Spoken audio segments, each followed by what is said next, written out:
So ngayong araw guys, magluluto nga pala ako ng healthy foods. Kaya umaga pala nandito na agad ako sa bilihan ng gulay. Magluluto nga pala ako para nga pala sa tanghalian ko. So ito nga pala mga pinamili ko ay 44 pesos lang. Tapos may nakita nga ako dito guys, nakakaiba. Pa-comment naman guys kung ano to kasi first time ko lang makakita ng ganito. Pagka uwi ko nga pala, hinugasan ko kagad yung mga gulay. Kasi nga guys, gusto ko kagad to lutuin. Mga sariwa nga pala mga gulay kaya masarap to lutuin. Kumbaga guys, kapag niluto mo to ay crunchy pa rin. So ito nga palang pechay guys, tinanggalan ko na muna ng first layer. Ayun kasi mga expose sa mga dumi. Tapos yung carrots nga pala, babasain ko lang kasi babalaton ko naman yan mamaya. Habang nag-iwa nga pala ako dito, na-realize ko ang dami ko palang bibilhin. Yung mga gamit kasi namin sa kusina, mga luma na. Kaya nung hiniwa ko na nga pala yung mga gulay, natatagalan ako. Kasi kailangan na ng pwersa dahil sobrang purol. Recommend naman guys kung ano yung magandang gamitin. Yung hindi nawawala yung talim. Nakakita na nga pala ako ng bibiling ko ng stick pan. Grabe, ang mamahal pala. Kaya nga pala mga ganito yung video ko guys kasi nag-enjoy na nga pala ako magluto. So yun nga guys, pagkatapos ko nga pala hiwain yung mga gulay, magpapakulo na nga pala ako ng tubig. Kailangan nga pala to kasi ito nga pala yung gagamitin ng main ingredient. So habang nag-aantay nga pala ako kumuluto ay magigisa na nga pala ako ng mga gulay. So ito nga palang ginagawa ko guys, nakita ko nga pala sa TikTok. Madali nga palang gawin kaya ginaya ko. Hindi ko nga pala alam kung magkasing sarap kami magluto. Nagisa na nga pala ako dito ng bawang at sibuyas. Hindi ko alam kung bakit pero naglagay siya ng ganito. Maya nga pala guys, nilagay ko na nga pala yung mga gulay. Tapos na-realize ko nga pala guys, matagal nga pala maluto ang carrot. Kaya natakot ako baka masunog na naman itong niluluto ko. So yun nga guys, habang pinapalambot ko nga pala yung mga gulay, magmumultitasking na ako. So ito nga pala yung reason ko ba't nga pala ako nagpakulo ng tubig. Gagawa kasi ako ng pancit canton na gawa sa instant noodles. Sakto kasi dahil meron nga pala kaming stock na ganito. Kaya yung mga pinagbibili ko dito yung mga gulay lang. So dahil marami nga pala akong gulay na ilalagay, kailangan nga pala ng pandagdag lasa. Kaya maglalagay ako ng konting oyster sauce. Ito nga pala yung nilalagay namin kapag magluluto nga pala kami ng pancit. Naglagay na nga pala ng konting tubig para hindi siya maging sticky. Kapag kasi hindi nilagyan ng tubig, mahirapan ako maghalo. Yung ginawa ko nga pala dito sa canton guys ay half cook lang. Kapag kasi malabsak, madudurog lang to. Bago ko nga pala ihalo yung seasoning, nilagay ko na nga pala yung pechay. Nung una nga pala guys, nahirapan ako maghalo kasi natatapon. Nung nahalo ko na nga pala yung mga gulay, nilagay ko na rin yung seasoning. Tapos ito nga guys, habang hinahalo ko nga pala to, nadikit na nga pala yung mga noodles sa kaldero. Akala ko nga guys, masasayang ulit tong effort ko. Pero wag kayo kasi ang ganda ng kinalabasan. O diba, instant pancit canton nagawa sa instant noodles. So yun nga guys, naluto ko na nga pala tong healthy pancit canton. Titikman na natin kung anong lasa niya.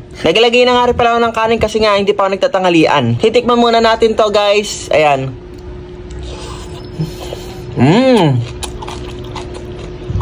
Ang lulutong pa ng mga gulay.